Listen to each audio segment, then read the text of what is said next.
Hi guys, that's Gianpaolo Lorusso speaking for a new edition of the Top 10 PPC news of the second week of March 2025. What are we talking today about? Google Ads, negatives in Performance Max almost without limits. gtag.js now launched automatically before Google Ads events. BrandConnect on YouTube. Experiments on assets in Performance Max. Bulk appeals in Google Merchant Center for products, of course. Search Max in beta. Target impression share or manual CPC for brand campaigns. Policy violation explained better in a document, in an official Google document. Google Marketing Live 25. Meta ads, chat with users after lead ads, video tutorial on manual targeting options, ROAS Goal to one-day view attribution, check and deduplicate conversions, and finally, new reports in GA4. Let's start with the new Google Marketing Live for 2025 has been announced. The exact date of the event in which Google presents all the news for the Google Ads ecosystem. It's on May the 21st, 9 a.m. Pacific time, so it's first afternoon in Europe. The reports, new reports in GA4, they've added percentage values in tables just to make clear the amount of each group of each record substantially. Some notification, they have added some notification if the not set values or missing session starts events. So they have added a notification explaining what might have happened to that made that value to be lost. Useful to optimize tracking, of course. But let's start with the number, with the news number 10 for this week.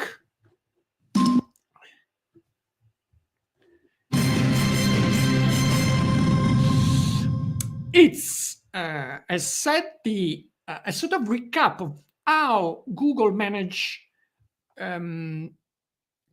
violations, policy violations, and explaining how humans interact with the AI, which does all the dirty work, almost all the dirty selection work, and then humans interact on in the second step. News number 9. It's a nice case history by Bob Mayer and Miles McNair, and they have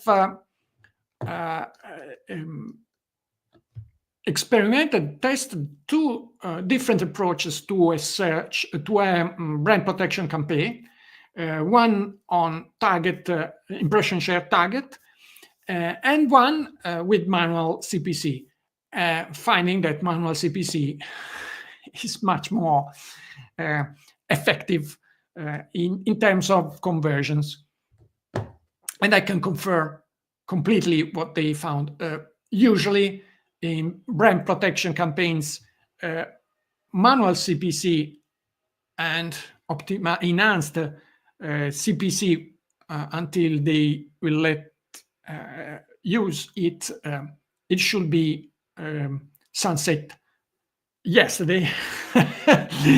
No, 3 days ago. So I'm still in my accounts, but probably it's just a matter of time to have it disappear. So manual CPC is usually overperforming all other kinds of smart bidding on brand protection campaigns. News number 8.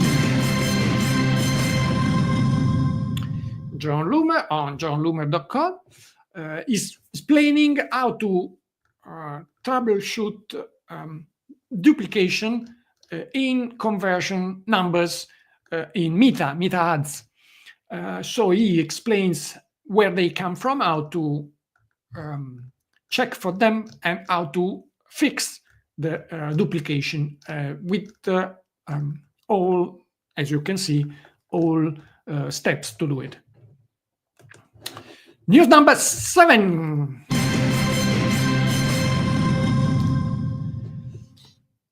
Finally, we had the possibility to, thanks to Jerome Fleck and Anna Kopzova, so ppcnewsfeed.com, to have a look into Search Max, the new kind of campaigns which now appear to be in open beta. That should be the search-based AI-driven campaigns together with demand gen for display and performance facts for everything. We'll see now they are only screenshots. News number 6. Emmanuel Flossi on LinkedIn.com, who has finally spotted the possibility to dispute in bulk product rejection in Google Merchant Center Next, which is, of course, very, very useful for merchants with a lot of products. News number 5. SearchEngineLand.com and adwexp, who has reported a new experiment available now in Performance Max, which enables us to confront a full asset Performance Max campaign with a feed-only PMax only campaign.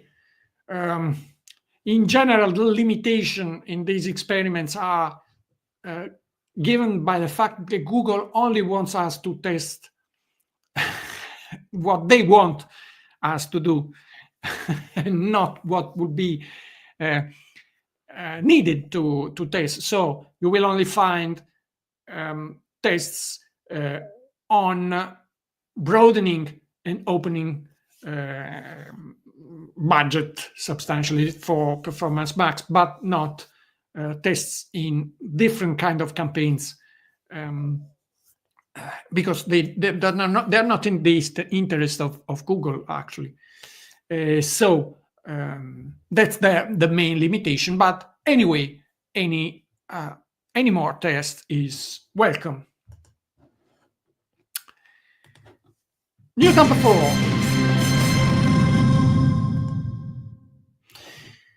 SocialMediaToday.com, Andrew Hutchinson is reporting the official launch of BrandConnect in YouTube, within YouTube. It's a sort of collaborative connection with creators from advertisers to sponsor their contents, giving them a reward, of course. So very useful for advertisers which have a large base of users and creators that may help in campaigns. The top 3 now.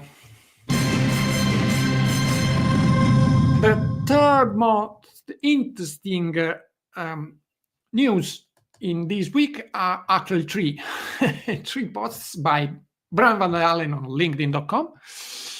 The first one is that finally seems the follow-up, the chat follow-up lead ads seems to have been released globally. They've announced it, and we did recall it in one of our PPC news parades, but now it seems that they have released it.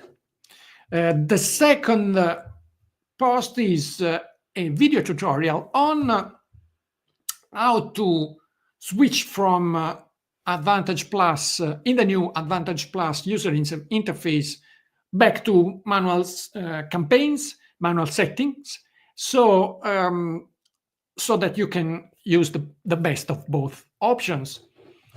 And the third post by Brian Van der Laan on LinkedIn again is about the fact that now you can set in ROAS Goal the attribution window of 1 day, the click view attribution window of 1 day. That could be better and more rapid, more fast to give responses about a campaign. The news number 2, the silver medal. It's a post by Simo Ayala explaining what happens now that that Google has decided that if in Google Tag Manager you set only Google Ads events and floodlight events, anyway, by default, Google Tag Manager will activate first a Google tag. What exactly is about this change? This change is actually I see it a positive implementation for advertisers, but you have to be a little cautious on privacy because this change implies that all the settings you did in the Google tag are now operational with all Google Ads events. So if you set to collect enhanced conversions, so customers' data when they fill up your forms, then this is going to work all the time, even if you missed to trigger a Google tag. While before, it wasn't like that. So if you didn't recall all the settings of Google tag with a Google tag, then you won't have enhanced conversion working. So I think actually it's a positive implementation, but a lot of people, a lot of advertisers has cried out at plot against privacy for this. News number 1. So the most important piece of news in this week, in my opinion, is the fact that Google has actually given the freedom to set all the keywords we want in Performance Max at campaign level. Actually, not all the keywords we want, because the limit has been raised by from 100 to 10,000. But 10,000 start to be an interesting number. They don't allow lists, negative lists by now. This could have been a very nice improvement, but probably we will get to have them sooner or later if we insist on them. That's all for this edition. If I forgot something, please comment. May the ROI be with you. Ciao!